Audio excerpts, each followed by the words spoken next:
Hi. How's everybody doing? It's been a second since we've been on a stage and not in our dungeons. Right? Yeah, it's very nice to fraternize. My name is Chris Shula. I am the owner, founder, and CEO of a company called Leonardo Audio, and we produce audiobooks. We also have an imprint called Narrators Publishing, and we're trying to really focus on, it is a New England-based imprint. We have an office in Cambridge, right above Central Square, and we don't hear the rumble. We've solved that. So, but without further ado, I want to talk to this terrific group of narrators that we have on stage. It's a pleasure to share this stage with these four individuals because they've been kicking butt and taking names for a very long time and talking a lot of shop for a very long time. I don't want to age anyone, but why don't we briefly introduce ourselves and mention how you got into audiobooks. So Peter, you can start. I'll close up at the end, but Peter, why don't you start? When I was 1 year old, I'll skip a few years. If I told you, don't let me start because that'll be the whole thing. Full name, please. Some of you may or may not know me. I've actually spent a lot of time on this stage. I've done a lot of theater here. My wife is here. We've done a lot of theater here. So this is like a second home to me. Audiobooks for me, I started acting as a kid a long time ago. I did a lot of theater, a little bit of film, but I guess it was, I don't know, 15, 16, something. Actually, it was on another Andre connection. I was trying to get into audiobooks. This was about 2005, maybe, and Andre and Fontaine Debuse had just done his audiobook of House of Sand and Fog. And so he referred me to someone, Michael Moss, and I had to audition for the Library of Congress because he was doing a contract for them. So, long story interminable, I wound up doing about maybe 25, 30 books for the Library of Congress over the course of a couple of years. Eventually made my way into the bigger world of audiobooks, went to New York, went to the conventions, met all these amazing people. And I've done now probably moving towards 700 audiobooks since about 2006. A lot of children's books, which I don't know how many because after filling a journal with names like The Aliens Ate My Underwear and How Many Funny Ducks, I was like, I'm not going to bother writing this down. So I've done a lot of stuff. And now I am grateful to be old and working full-time as an actor. So this is pretty much what I do. A lot of us also teach audiobook narration, so that helps. That's it. Very good. That's pretty done. Good. That's it. Okay. Oh, by the way. That's it. Sarah. Hello. I'm Sarah Shekels. I started narrating in 2016. To date, I've probably done about, depending on how one does the math, about 115 titles. And then in terms of my start in audiobooks, it's actually, if I trace it back, it's right here to Newburyport and specifically to the Jabberwocky bookshop. So my mom, who may be here in the audience, I don't know her though, had been on the staff there, and when my brother and I were little, and it was the summertime and we were, not able to be supervised, we came to Newburyport while she was working and we free-ranged it throughout the streets, the Dragon's Nest and so forth. But as a byproduct of the association with Jabberwocky, often my mom was able to bring home lots of paperbacks, and then she started bringing home these books on tape, and I became fascinated with audio. To the extent that I had a Radio Shack little cassette recorder that I walked around with and talked into and listened back to all the time. Made my own radio shows. Fast forward, I majored in radio and children's writing in college, hosted a kids radio program. What college? Emerson College. Woo! And so I worked at WERS all my 4 years there. And because I got so involved in working with kids, both the little guys and the older guys, I wound up working in higher education for 25 years. But always on the side, I would take classes in voiceover and commercial voice stuff and performance, always thinking it was something I wanted to try. And then moved north of Boston, and my commute became tremendously long. And during that commute, I went back and started listening to audiobooks again. And again, fell in love all over again. And I would talk about the books when I got home, and my husband said, you know, why don't you try to do this, you know? So I did, and here I am, and it took a long time to learn how everything works, but I think I've got it somewhat figured out at this point. So. We can talk a little bit about that, how we get there. Carol? Hi, I'm Carol Monda. I started acting actually on stage when I was, well, I started training when I was 7 and went to college after the training in New York City. I went to college in DC at Catholic U and majored in drama. And during the time I was in DC theater, there was a person who was in a show with me, and he said, you know, between shows, I just got into audiobooks. You should do this. So I started by being an engineer on the other side of the class, and that was extremely educational and helpful. And so eventually I got the nerve up to submit an audition for Books on Tape, actually, which no longer exists, but it was really one of the only games in town at the time. And this was about 1998. And I guess I've done about 450 since then, so I'm a lot slower than Peter. More stuff in between. More stuff. Yeah, I do coach as well. I just sit in the booth. Sit there all day. Alex? Hi, I'm Alex Picard, and I got my start in the theater as well. So I have a theater degree, and I went to graduate school, and when I came back from graduate school, Peter Berkrot gave me my very first acting job. Boom. It was my favorite play in the world, which is Waiting for Lefty by Clifford Odets. And he cast me as Edna. It was like the best ever. And so I met Peter there. I had been teaching theater and since then, basically, and taught theater at the high school and college level for about 23 years, and then got real tired of that. Children are fabulous, but it has its limits. And so I was looking to get out of that career and looking for something new, and Peter was taking coaching students, and I saw that on Facebook one day, and I said, what if I just got some coaching with Peter? And my husband was like, do it. And I was like, all right. So I did. And here I am. And I'm almost at, all right, I'm at 99 books, so if you could toss me one, I'd be grateful. We'll give you, we'll look at the some of our anthology stuff that's coming up. Right. I am Chris Andrew Shula because I don't like the S going into the C in my name. It just sounds like one big, long, kind of flunky thing. So Chris Andrew Shula is nice and precise. And it starts, maybe people think I'm smart, I don't know. I started as a sketch comic in the late 90s around Boston. New York was not happening around that time, and then 9/11 happened. So the only option, if you wanted to be an actor full-time, was LA at that time. So I went on to LA, became a working actor, which quickly became a failed working actor. I was trying to work in on-camera commercial, TV and film stuff, and when you're out in LA, you're looking for all the other cookie jars. So I eventually found out voiceover. What's that? Started that in 2002. Got an agent in 2004.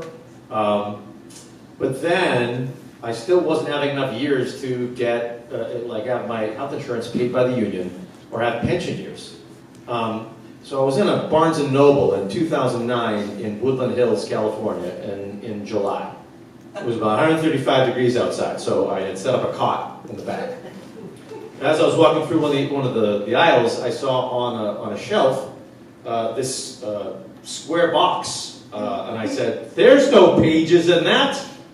It was a CD case, and I looked at the CD case, I flipped it over, and it was a John Grisham novel, read by Michael Beck. And I go, Michael Beck!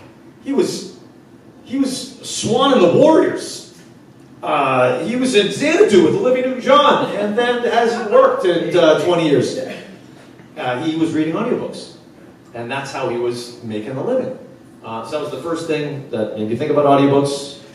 Fast forward to 2013, I started to work.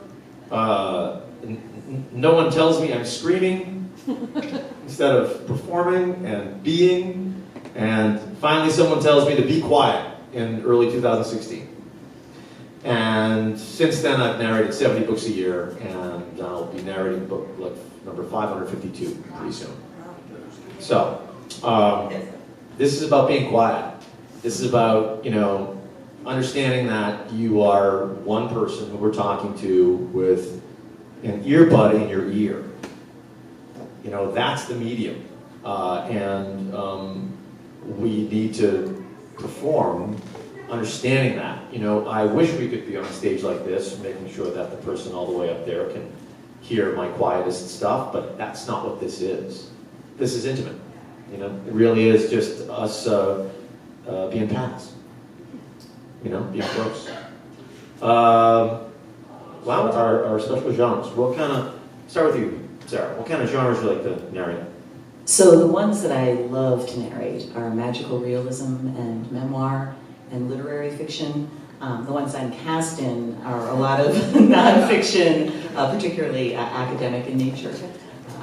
And then some fiction, but a lot of counseling and therapy type stuff where there's the need for someone who sounds like they're a psychologist. Apparently I have that sound. So. Well, to talk about that, there's a reason for both, right? There's, what our type is that, people perceive us, and then of us, and then there's what our inner person really wants to perform.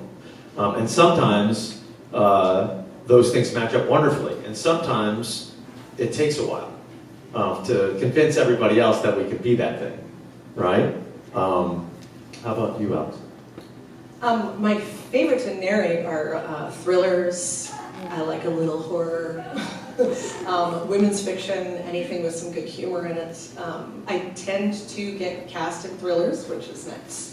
And I'm starting to do a little bit more of the humor and that stuff. And I'd love to do a little more sci-fi. I feel like I owe it to the world with my last name to do more sci-fi. I'm hoping for more sci-fi, but I'm working towards that. But yeah, I'm generally pretty happy with where I get cast. I'm a little bit all over the place, but it's a nice range of stuff. Cool. Carol? I love literary fiction and memoir myself, but I have grown to really connect with mystery particularly, but also thriller. And I've done a number of horror books now, and at first I thought, that is so not me, but it's very exciting. There's always a surprise, so I have really grown to love it. Cool. And you narrated a book for me recently. I did. I narrated a book on the Gilded Age and Mrs. Astor, and Chris was good enough to hire me to record it. It's not ready yet, though. It took a little while. Give me another month. That little. Be coming out soon. Peter. Hello. Well, with the last name Burkrot, I should probably be doing more medical journals. But I tend to, I think, it's very common that there are three of us up here who love thrillers. I grew up reading, I grew up on literary fiction, Kurt Vonnegut and, Joseph Heller, Catch-22, all those books. So I was drawn to great writing, and I could recognize the difference between great prose and storytelling. I love Stephen King, but that was also very different. But as a listener, as an audiobook listener, I don't know if it's true for you guys, but I haven't really been able to read but one or two books for fun in the last 16 years. So I listen to audiobooks for fun because I'm busy reading books I have to record. And what I've discovered through the process of narrating and listening is that thrillers, suspense novels, crime novels, not only do I find those, there's so much to grasp onto in terms of the characters' actions and subtext and what they're hiding and what they're not, which is some of the subtlety of this kind of work. I said not only, which meant I had something else to say. Yeah, well, yeah, I do. What she said, I like other genres too. But there's just something to really. Also, the other thing is that I'm from New York, and the older you get, the more you start to sound like where you're from. So I love the crime stuff. My voice is also getting a little older. I started 15 years ago when I was a baby. I was 50. So I was doing a lot of young adult novels, because I can still do that. You know, we have a long range, good range. But courtroom drama and thrillers, that's the thing I really like to do the most. Very good. Yeah, I'm,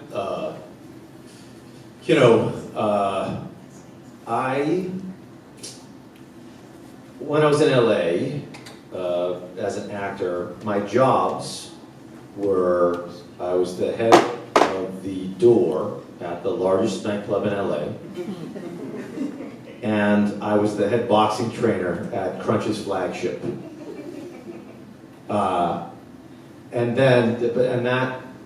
But when I lived in Boston, I was one of Ed Markey's aides.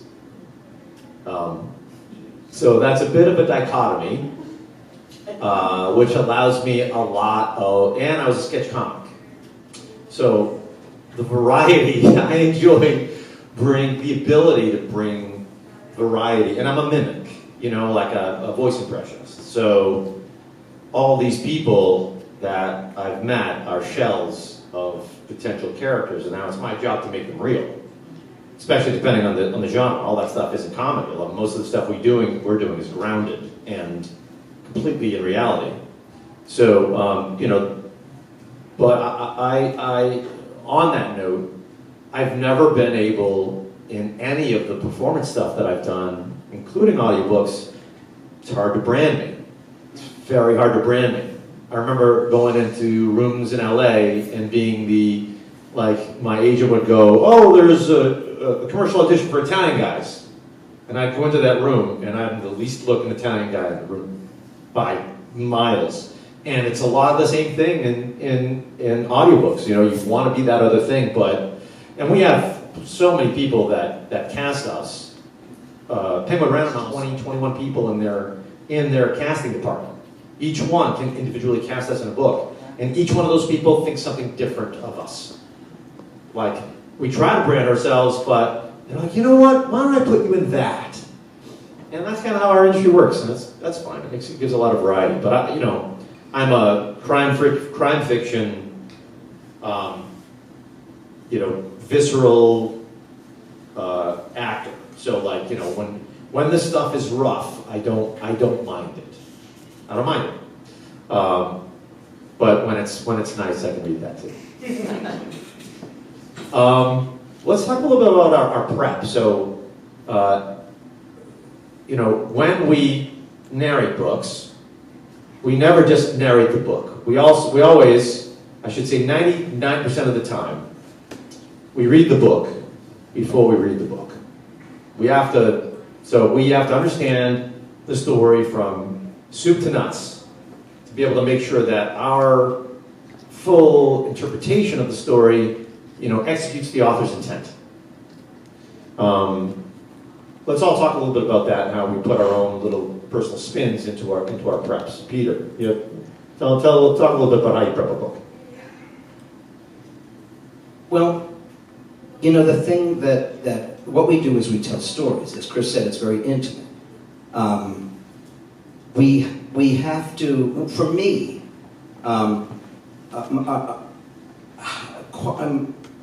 see what I mean? There's a lot to overcome. There's a lot of, you have to slow down. For me, I'm not a slow person. At my age, I really should have a walker at this point. But I refuse to be less than childlike. So when I get into the booth, I'm just like, oh good, chapter 1, and Johnny went into the store. No, it really requires from me almost doing a relaxation, getting very grounded, slowing down. It's like yoga. You have to really get grounded in order to be able to tell the story at not only a pace that people can absorb while they're cooking or driving or whatever, but also a pace that doesn't allow you to get ahead of yourself. We have we're very lucky, the theater actors that I think we all have been, that we don't have to memorize anything. But I think what happens is you've got the words in front of you and you think, well, I'm just telling the story. It's like, I have to allow myself, there's a lot of other prep, and that's why I'm going to just do this one tiny part, but for me it has to do with really allowing myself into the imaginary world before I say the first word. You know, if you're doing a serious courtroom drama or something, you know, about the Holocaust or whatever, you're not going to say, Schindler went into the room and he saw, you know, yeah, that's really a poor example, and I apologize, but it's, you have to find the imaginary world within you. What's happening in the world to all those people? So part of that is you're learning that as you read about it. What's happening, who the people are, what's at stake, what is the tone of the book, what's the story. And then it's really remembering to slow down. Because what happens when you slow down as a narrator is you become much more, in the process, intimate with the words, with the thought process. So narrating is not reading, it is telling a story. But when I coach students, and they have trouble grasping how to start, Sheila walked into the bodega, you know, or so-and-so saw the bomb dropping. It's understanding the, how you want to step into that imaginary world. And then as you read, your thoughts start to coalesce, they start to parallel the story that's unfolding. So that not only are you giving the audience a chance, the listener a chance to comprehend everything in a very human, organic way. It's not just listening to someone tell a story. I will say to students, get down in the pit with those soldiers. Get in the car with that cop who can't get in because he's too big for his car. So a lot of it has to do with letting go of things that, and for me, letting go of things that would get in the way and giving yourself over to the story, to a pace that allows it to unfold naturally, and to allow yourself to think the thoughts organically in the moment so that every moment can be a surprise. There you go. Thank you. In the moment was that. Give me a second. Yeah, you got there. You got there. In the moment, you know, being there, living in the world. Absolutely.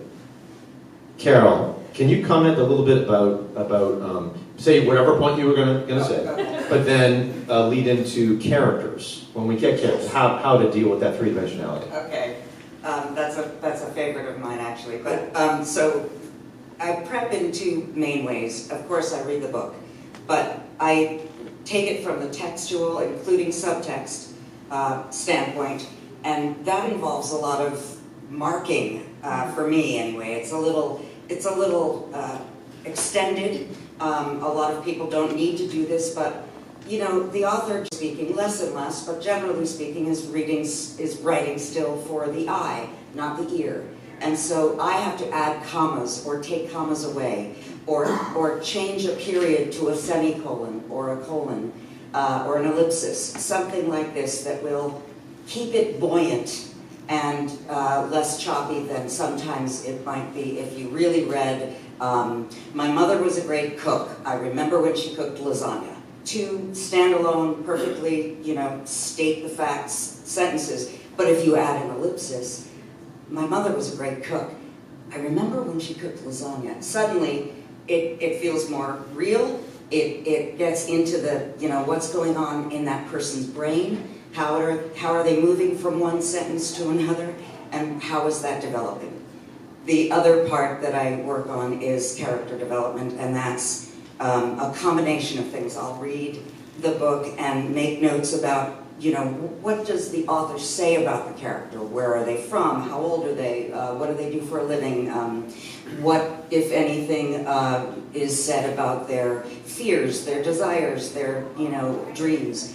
But then outside of the book, I take those characters once I've read it and the context in which those facts are given, and I give them a sort of day in the life outside again of the text.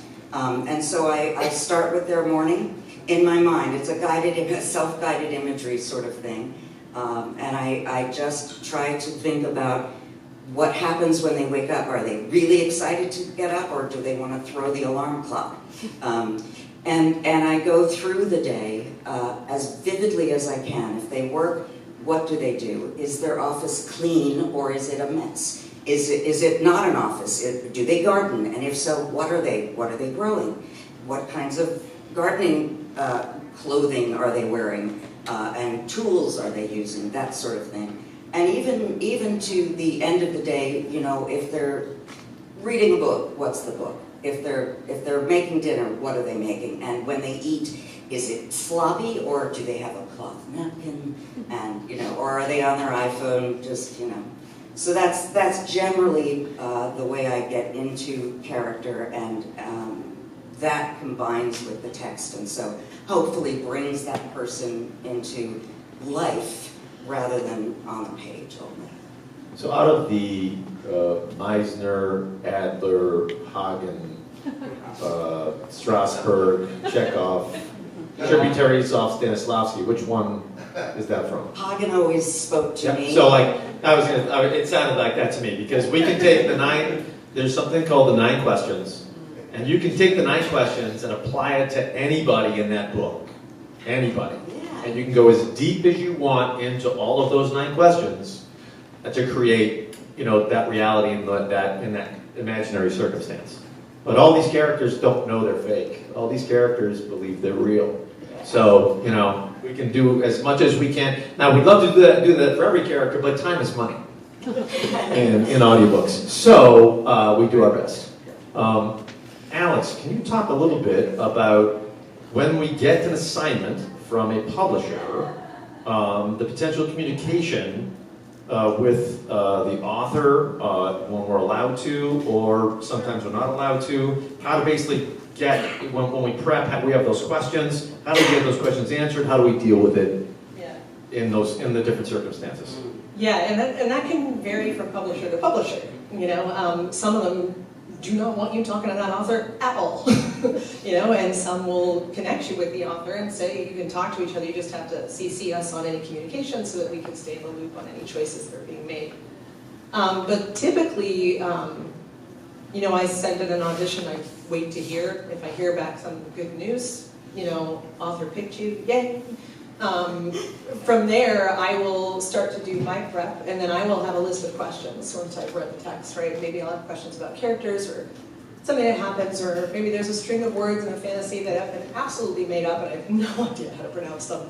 And I will create a list of questions. I'll send those to the publisher before I get in the booth, and they send those to the author.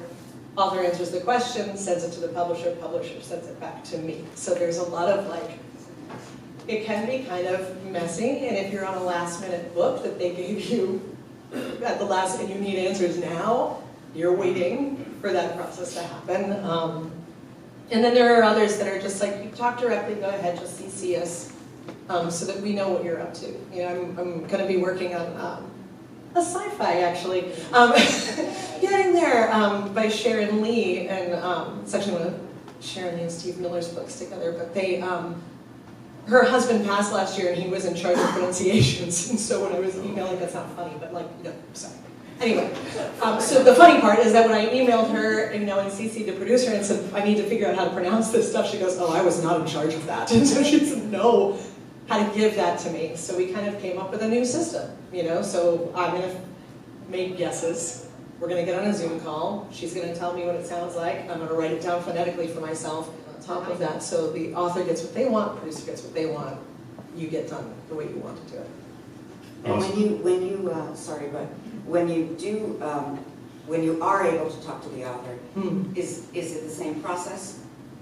It's, well, you know, like if I'm doing an indie book, are you talking that? Yeah, so, and I love working with indie authors. There's one in particular that's, she's like my favorite writer. That's a really different process. It's an entirely different process. So like, you know, she hires me to, I'm doing a series for her right now, so, you know, I give it a read, and I'll email her and I'll send her 15 minutes of audio, and in that 15 minutes I will give her any characters that she wants to hear, or any, like if there's a particular scene she wants to hear, I'll send her that stuff. She puts her ear on it, she sends it back to me, sometimes with notes, sometimes she's like, nope, sounds great. If she's got notes, I will do one more re-record of that stuff. but I won't do more than one. So if the indie author says, oh, could you do something else? I'll be like, I might not be the right fit, because this is kind of the work I do. So she'll send it back to me. She says, you're good. And I'm like, great. I start going, and if I have pronunciation questions, I ask her. And if I have questions about character, I just email her, right? And we have a much more, if she's completely emotionally wrecked me with a scene, I will email her and be like, that was unkind. So, it's a very different process, and it's a much more personal one, and there's an ownership you take of that kind of work. So I'm always grateful, even when you're working a producer book, I'm very grateful when authors reach out to me on social media or anything like that, just to say hey and thank you and gosh, that was great. Or if I am near enough by to go to an author's signing or reading, I will do it because I want to meet these people because it's your life work, it's your baby, it's you've poured your life into it, and that is an honor and a privilege. And so I want to be able to connect with the people that make that work as best I can. They'll let me. Cool. They will. They will.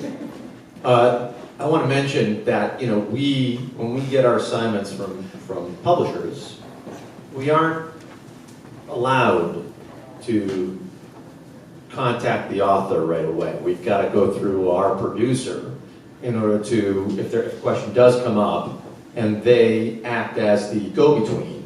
And in some cases they allow us to communicate with the author, but a lot of cases they don't because the publishers, and we're working for the Big Five, Blackstone, Podium, some very large companies in that space.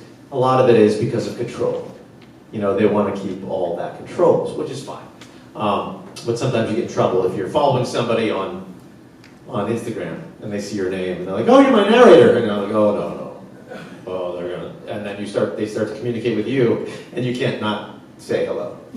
So sometimes then we get control. Did I say that? Last question before we start to narrate some stuff. Sarah, can you talk about, I mentioned dungeons at the beginning here. Can you mention what it's like to be a narrator in 2025 post-COVID? Yes, I can.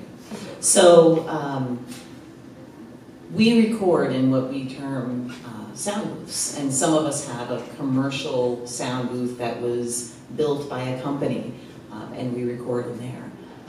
I think post-COVID, what a lot of us found was that when we were doing home records and other people were home with us, we realized we needed to address issues within our recording space so that we had the quality of sound that was needed for the production companies and publishers that we work for.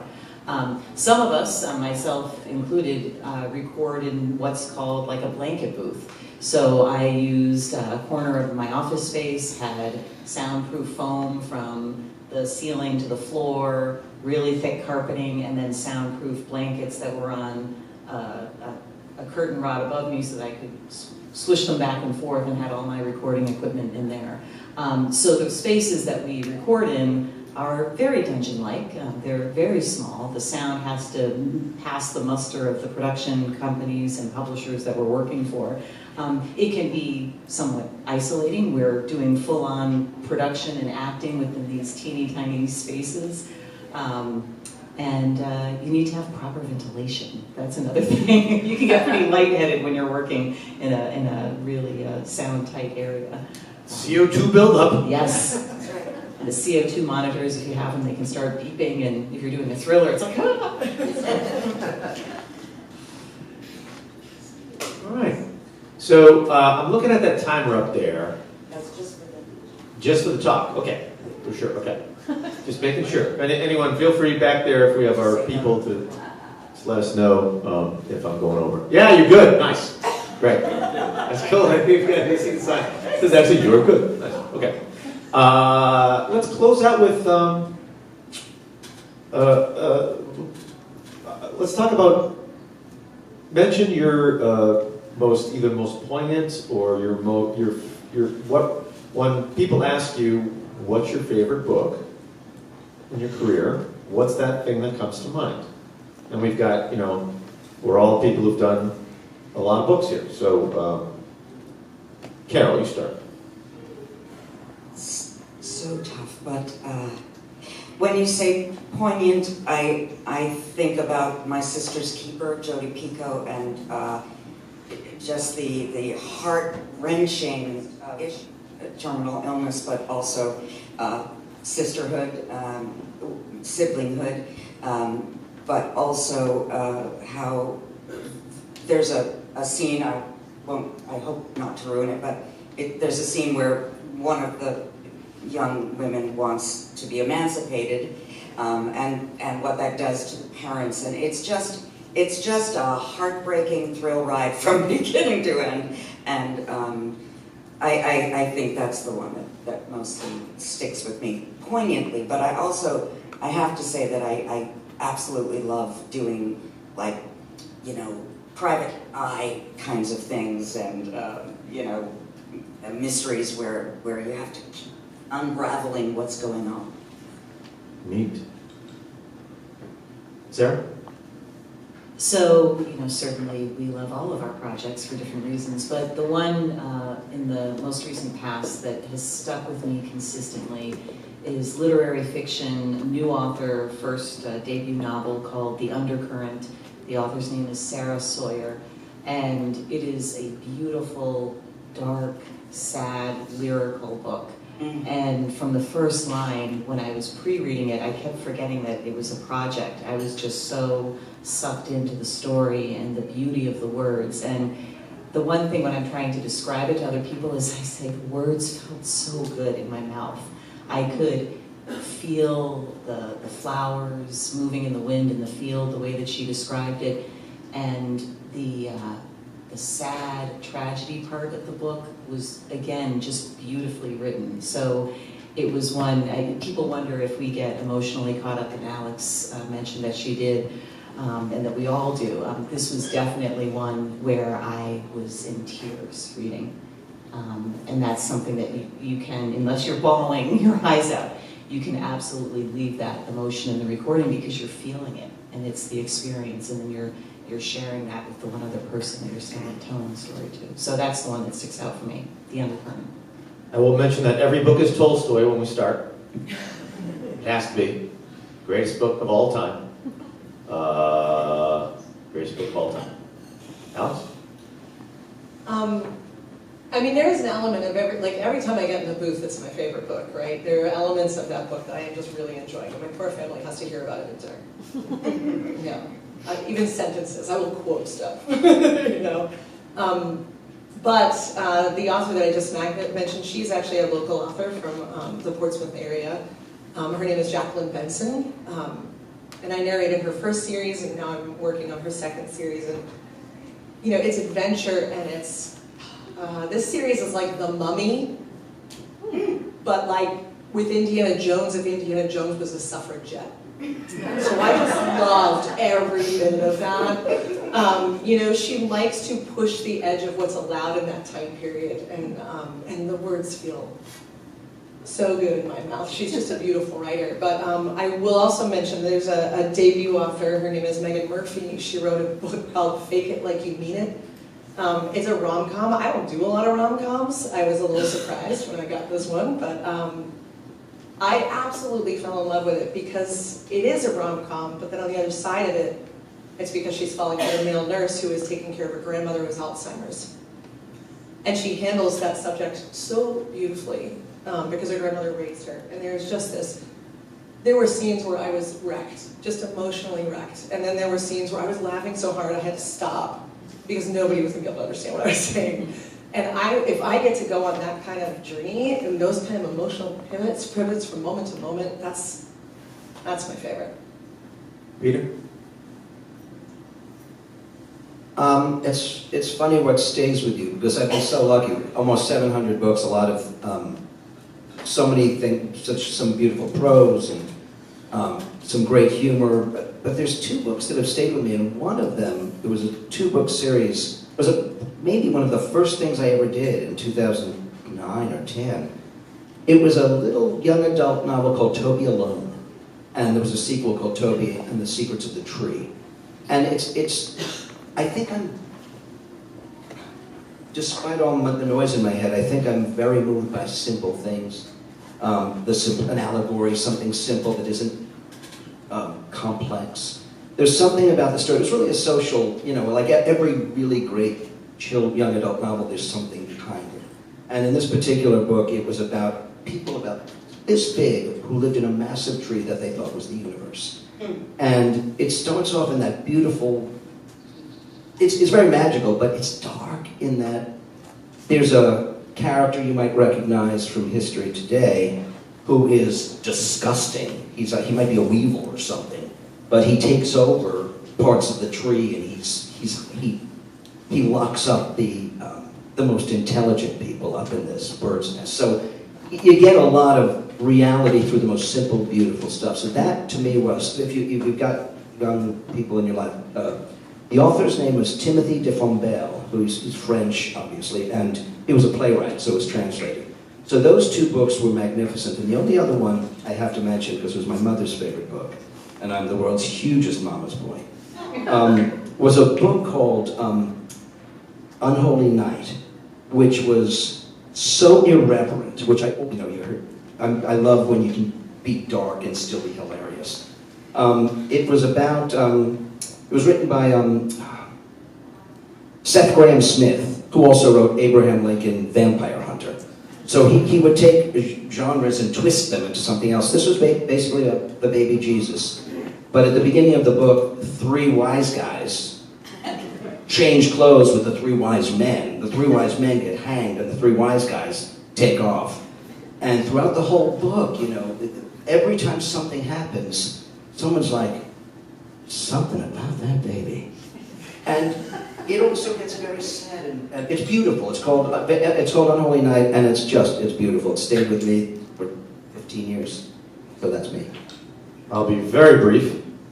I get to do a James Bond spoof series that a buddy of mine who's a video game writer created. The guy's character's name is James Flynn, so it's the James Flynn Escapades. So I get to do all these very unique character, but James Flynn believes he is James Bond, and he's locked in, and he grew up in California, but is in a mental institution and speaks with a British accent. It's just a wonderful place to go. However, when it comes to the awards that I've won, they've been for contemporary drama. There was a book called The One in a Million Boy by Monica Wood. That even I mention the name of the book, I get emotional about it. It's about a friendship that is created between a 101-year-old woman and a 12-year-old autistic boy.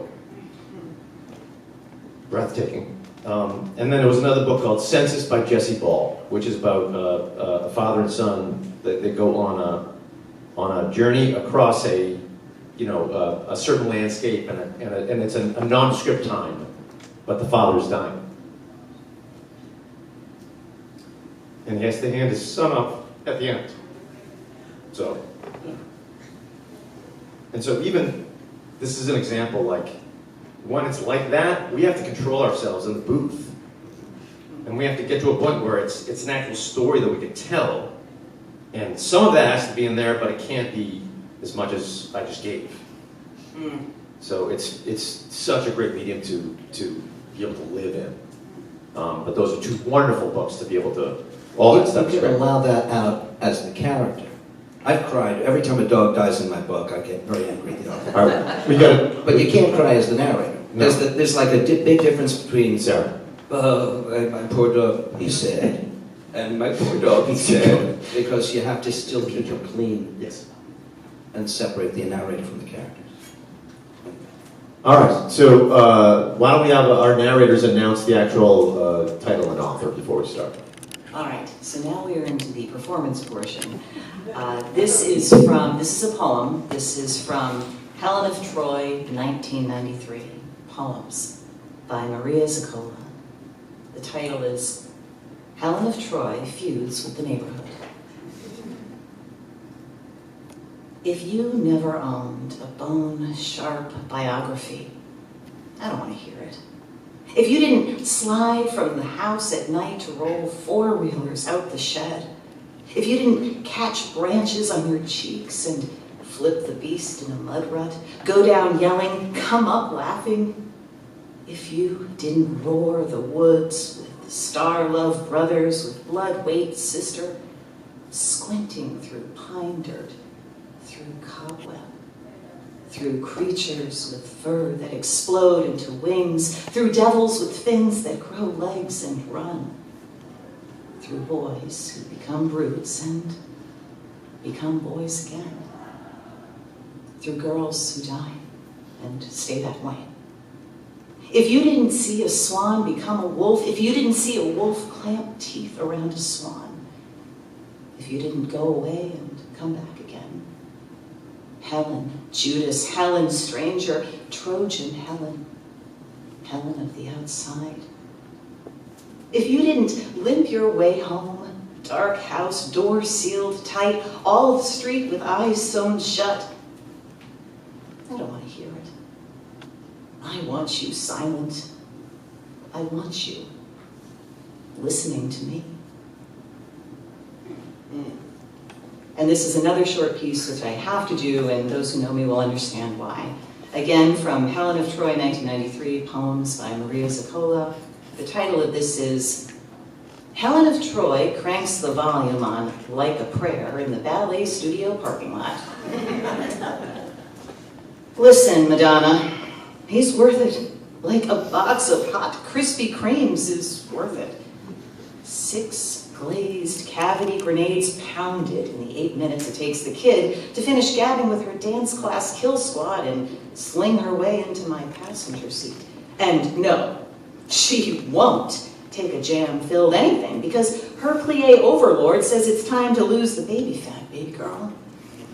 So that's the rest of the box forsworn to the back bench while I, sticky fingers, steer my way home, unzipping my attention between the road, tonight's dinner, my ingrown toenail, gas prices at the Texaco, how many weeks has it been? And the pearls of gossip from the kid on Lila Elisa's mama who drank too much and had to go to a special home in Nashville. So when I park and go inside and start chopping onions for the pan of hot oil, I guess I've forgotten all about the crate of sugar sitting in the station wagon until 3 days later, when I pop open the side door to slide in some groceries and scream. Because that's more ants than I've ever seen in my entire God-loving life, undulating across the seat covers in jet black TV static to pick up each crumb of sweetness and grind it into the corners and rips and secret places so deep, my whole life's gonna be ants and chocolate. Whenever folks look at my face, they're going to see the smear of a meal I ate when I was starving that was better in the gut than, let's say, battery acid or the dead skin around my own manicure, but did not, in the end, make my belly stop howling. Did not, in the end, keep the car in the drive.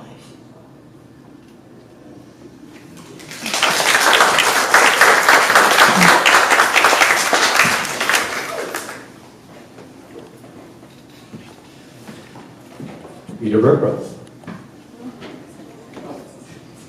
That would be overkill. Double it up.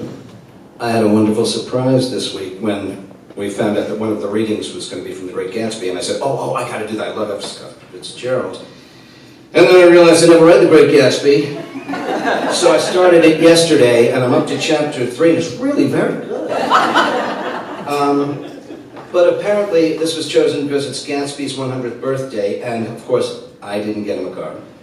So I'm just going to read the very end. This is my wife's book from college. This was her favorite section of the book, so. Gatsby's house was still empty when I left. The grass on his lawn had grown as long as mine. One of the taxi drivers in the village never took a fare past the entrance gate without stopping for a minute and pointing inside. Perhaps it was he who drove Daisy and Gatsby over to East Egg the night of the accident. And perhaps he had made a story about it all his own. I didn't want to hear it, and I avoided him when I got off the train. I spent my Saturday nights in New York because those gleaming, dazzling parties of his were with me so vividly that I could still hear the music and the laughter, faint and incessant from his garden, the cars going up and down his drive. One night I did hear a material car there and saw its lights stop at his front steps, but I didn't investigate. Probably it was some final guest who had been away at the ends of the earth and didn't know that the party was over. On the last night, with my trunk packed and my car sold to the grocer, I went over and looked at that huge, incoherent failure of a house once more. On the white steps, an obscene word, scrawled by some boy with a piece of brick, stood out clearly in the moonlight, and I erased it, drawing my shoe raspingly along the stone. Then I wandered down to the beach and sprawled out on the sand. Most of the big shore places were closed now, and there were hardly any lights except the shadowy, moving glow of a ferry boat across the sound. And as the moon rose higher, the inessential houses began to melt away, until gradually I became aware of the old island here that flowered once for Dutch sailors' eyes, a fresh green breast of the New World. Its vanished trees, the trees that had made way for Gatsby's house, had once pandered in whispers to the last and greatest of all human dreams.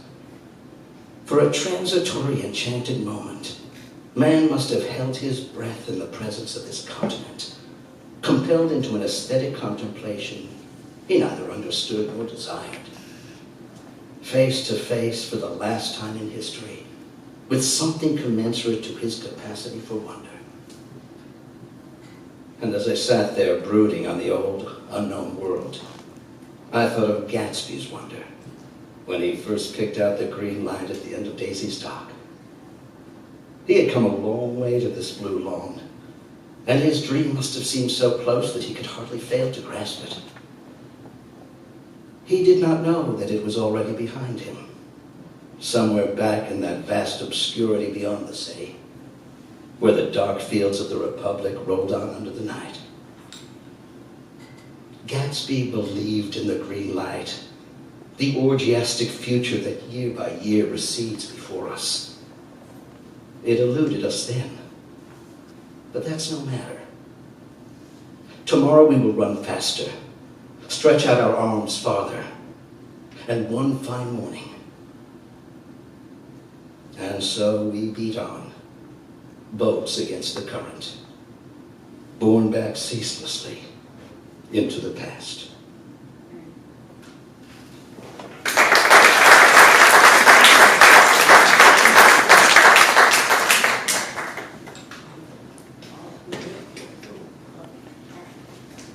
Just making sure, I know we've got 3 more pieces. They're only about probably 4 minutes apiece.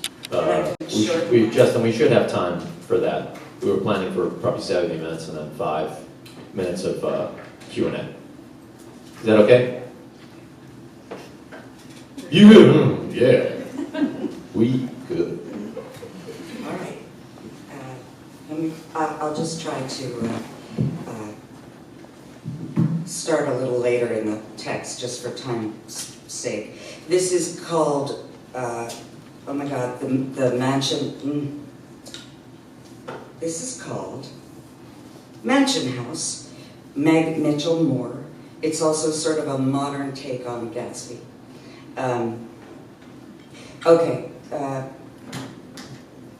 Residents have lots to think about on an island like this. Coastal resiliency, shoreline erosion, rising sea levels, moped rules. But those things are not top of mind for Bryce Buchanan. Buchanan bought David and Taylor's house, as well as the cottage Nicola is currently living in, with plans to tear down and rebuild the latter. In the meantime, David pulled a string or bent an ear or called in a favor, and so here she is.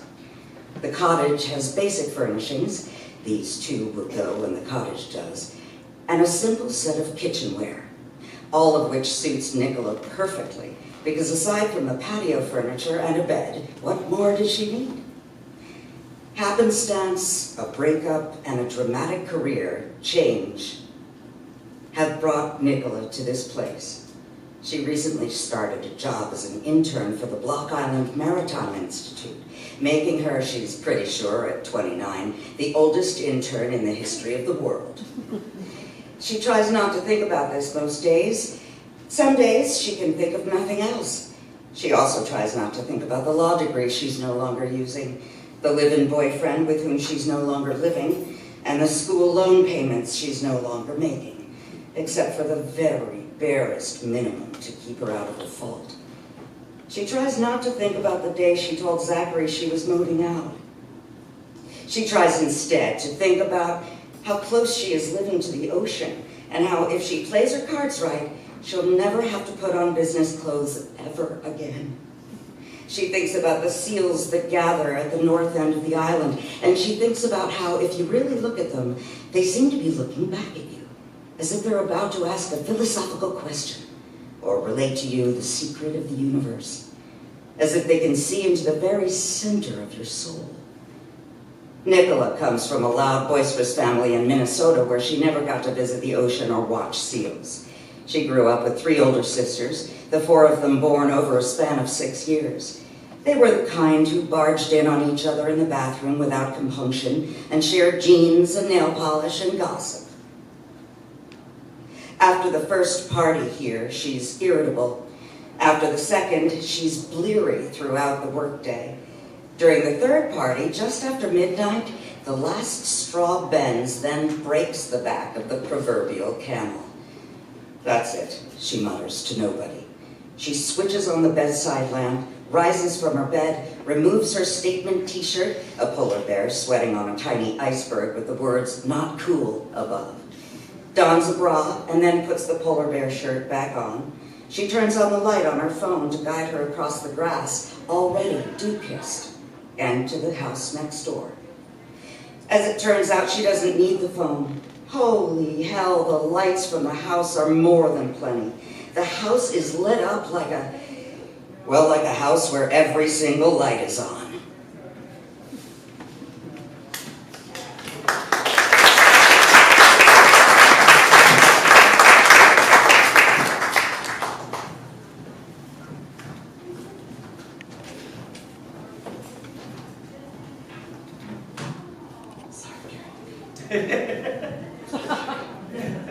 It always happens.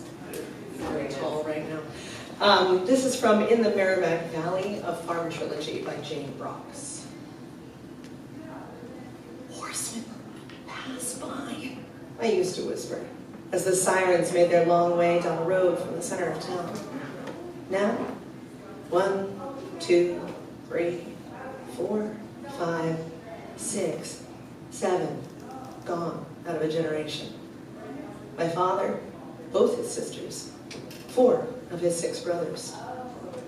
They had possessed a collective strength that gave definition not only to the family, but to the farm itself, to the 100 acres of woods and stream beds, fields and orchards we have called ours that lie across the worn coastal hills north of Boston.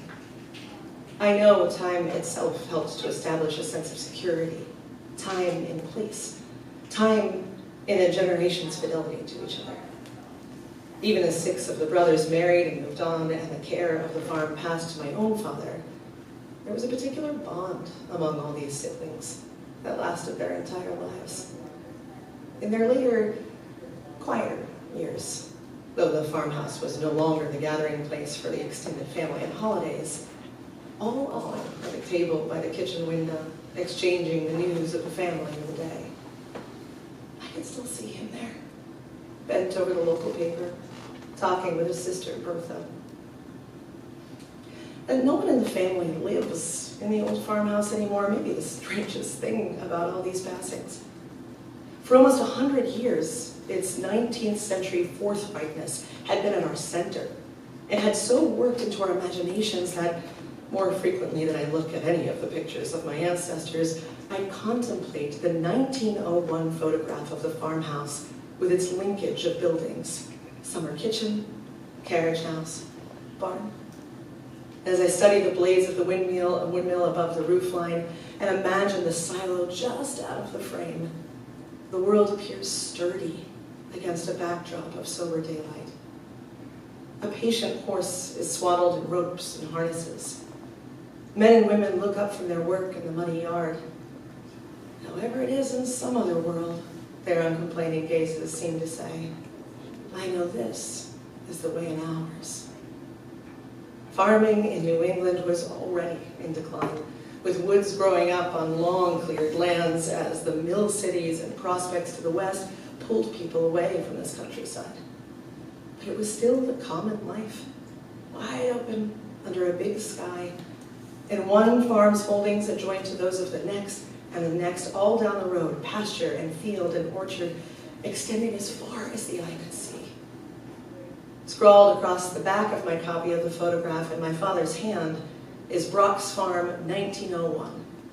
So for a long time, I'd imagined it to depict a moment just after my grandfather or grandparents took possession of the place, after their immigration from Lebanon, after peddling wares in upstate New York, and briefly enduring tenement life in the city of Lawrence, 6 miles to the east of the farm. Even when I learned that it actually captures the last days of ownership of the family who'd lived there before my grandparents, it hardly seemed to matter.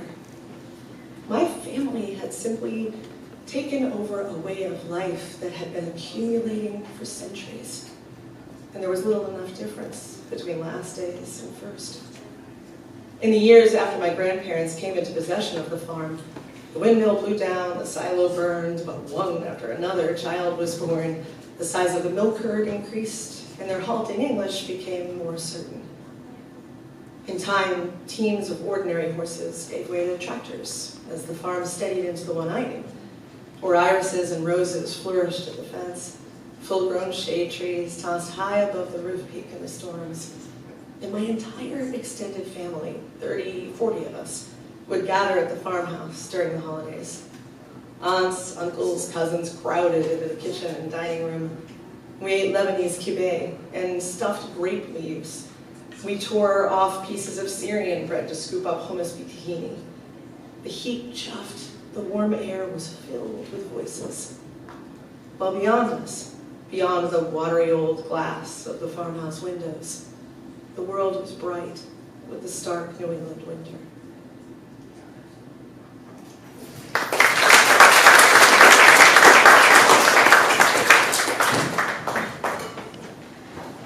And we'll close out here with the savage noble death of Babs Dion by Waterville's Ron Curry, who was chatting about this book today with my buddy C.D. Bernard. And so it was, I'm not going to do as good a job on this book as the person who actually narrated it, who is Lisa Flanagan, who is a really good friend of mine and ours, and is a fantastic narrator. So with this female POV, please check it out. I've already purchased it. It's in my, but I didn't cheat. So.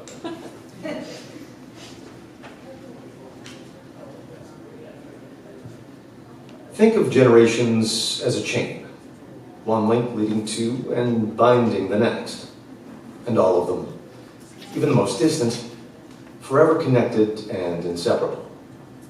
Forget about ancestors the way we usually talk of them, as if they're somehow less real than we are. Those who came before are not footnotes to the very important life you're living now. They are real people, and still, they breathe through you. They bleed and cry and dance, pull their rotten teeth with pliers sanitized with bootleg rye. They plow fields and pray for rain. They sing their children's songs at night.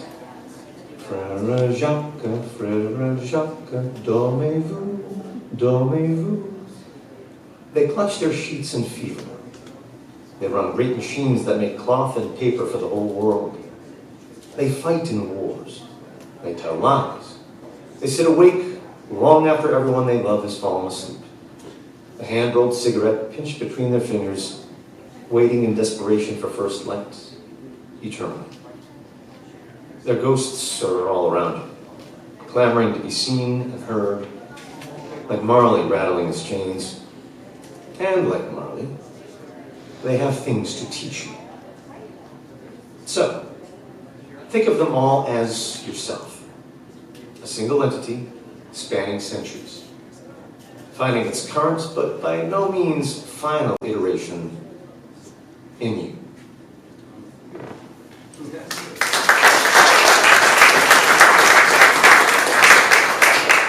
All right, how much time do we have really? All right, that sounds good. All right, cool, good. You can't see it. So, but now we've got some time to answer some questions.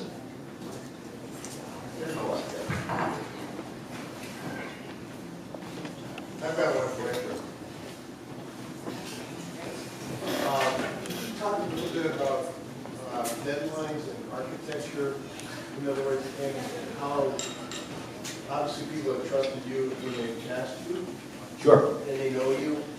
But let's just say the authors love your voice and your tone, but what's the tone of the whole thing, if you will, and how do they measure that up on a deadline? In other words, did you capture the story based on beginning to end? If that my question makes any sense.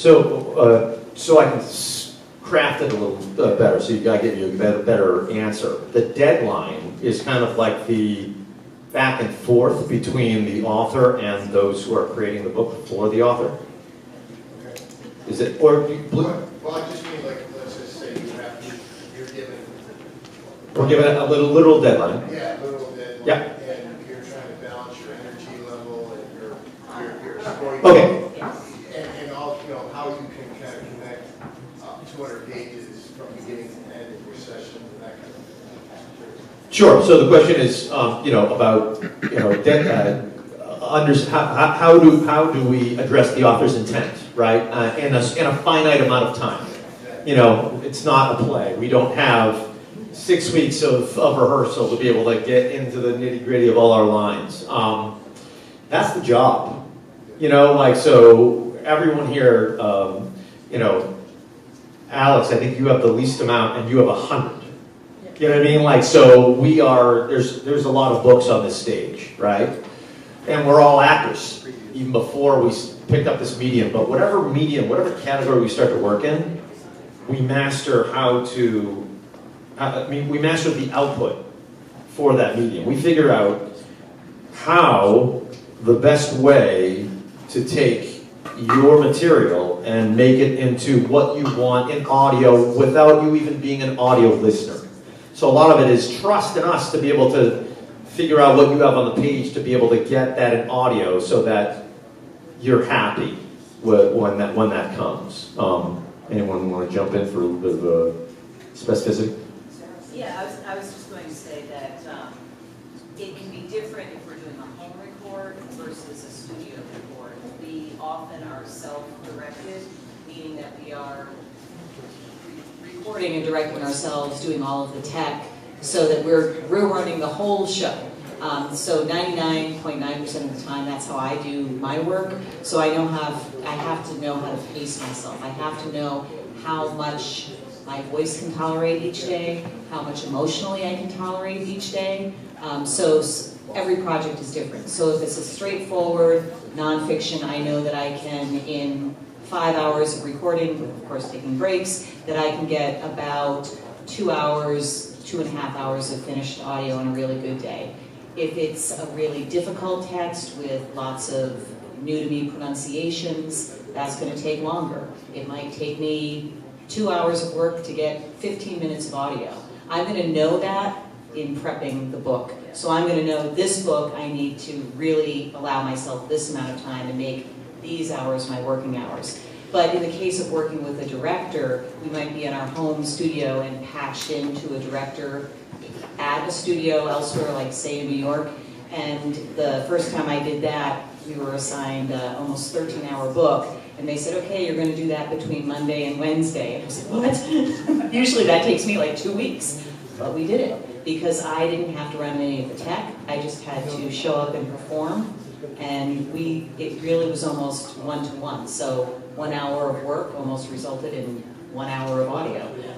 Whereas when we're self-directing, it's a much different pacing. And then that's how we have to know our own pace to be able to meet those deadlines. Go ahead, I'll repeat your question, go for it. Is there a negotiation when you're auditioning in terms of, I can do this in 2 weeks? You know what I mean? Like, is there? Yeah, so the question is there scheduling, wiggle room? So there's two different processes that I'll mention. One is when we're working for an indie author, individually on our own, either as narrators or as producers, or then there's the process of us being hired by publishers. So in a situation with publishers, they will schedule it out even if it's a short turnaround, we're going to have probably 6 weeks. That's, if it's a 4-week turnaround, something went wrong. And we're helping a company out by a narrator, got sick or, just isn't available anymore. But when it comes to indie authors, we're not going to work that fast. We're going to ideally, you're talking, if we have spots in our schedule that's open, 8 to 12 weeks is typical. It might be a series though. You might have a series that we have to plot out every 4 months because that's your independent plan to, roll that stuff out as your own rights holder. When it comes to your ebooks and your paperback. So you may have a plan altogether that we have to be able to tie in our audio with that. So there are many different scenarios.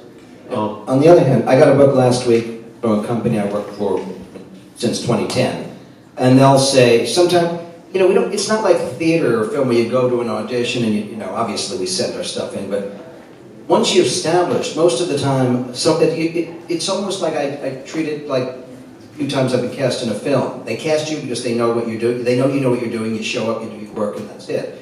So if you get cast in a book, they'll say, "What's your schedule?" Like they said, "I have an 8-hour book. When's the soonest you can do it?" I saw the book. It's like it's not that long. It's a thriller. It's big font. It really depends on the book. Sometimes I get some books I record, I can do 10 pages an hour, and some I can do 30 pages an hour. It just depends on what the book looks like when you get it, the manuscript. So at this company, I just said, I looked at my fake watch and pretended I was busy, and I said, I could probably do this by, next week as soon as I finish the book I'm doing. So right now I'm prepping that, highlighting the dialogue, and I'll do it next week. So it really depends. It varies. I just wanted to touch on one of the aspects of your first question, which was how do you sustain the through line? Did I understand? Because to me that's the most interesting aspect of sticking through, of moving through. The lovely thing that we get to do is not only act but direct ourselves. Now, I often go into a studio and I have a director and I'm very lucky, and that's the ideal, because they're in charge of the through line. But for me, when I'm alone, then I do tend to. Really great. Thank you. Thank you so much. Well, is there one more question out there? Quickie? No, we said No. All right, then we're done. Would everyone else like to say nice things about us? I have cards, please, if you want to sign the Leonardo audio sign-in sheet in the foyer, I'll give you free books, free audiobooks, and ebooks. So please be a part of what we do. All right, thank you.